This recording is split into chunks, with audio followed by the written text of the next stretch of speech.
Okay, his question is part of sabr being patient with a very difficult spouse who's very argumentative, very stubborn, has a short temper, makes life difficult, makes you want to, finish the marriage as soon as possible. He mentions examples in the Quran of Nuh, of Lut, who were patient with very difficult wives or wives who were disbelievers for long periods of time. Is this part of sabr or is this not called for and unneeded? Okay, my answer is as follows. There is absolutely no doubt that there is a significant level of sabr required in marriage. You want to learn sabr, get married. Wallah, you learn the hard way. Ask uncle if you want. Yeah, go ask auntie. 20 years, he'll let you know. Honestly, yes.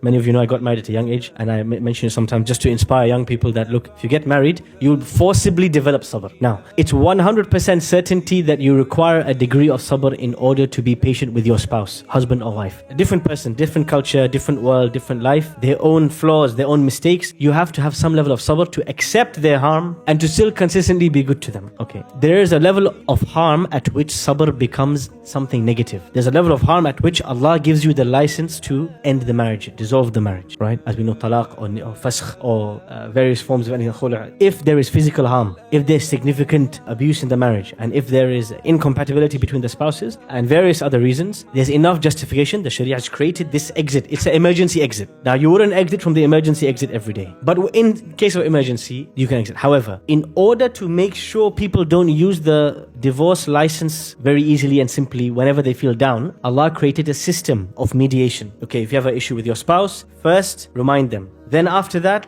don't sleep in the same bed as them. Then third, after that, mediation. Bring two people somebody from both families. A neutral third party. Third party. To try and help both spouses reconcile. Try to reconcile once, twice, 3 times, 4, 5, 6.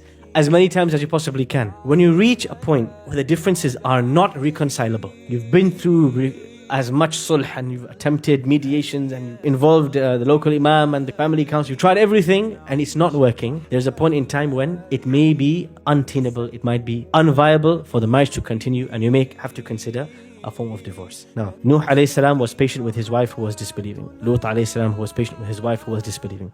Does this mean that we should also be patient for decades and decades, and there is no point at which time you can crack, at which time you can take the emergency exit? No, Allah, in our Sharia, Allah has created the emergency exit for a reason. However, one of the things the Prophet ﷺ taught us, you can say 80% of marriage is about sabr. It's about overlooking the faults and getting through the hard times and getting through the dips and the ups and downs and hoping that there is a steady state later on. Try and try again and keep trying. But there is a point, you will need expert guidance from a sheikh or a scholar or somebody known who understands the Sharia to tell you, listen Habibi, that's it. There's no hope now. Don't try to make that ijtihad on your own. Always try to consult somebody so that you don't end the marriage prematurely.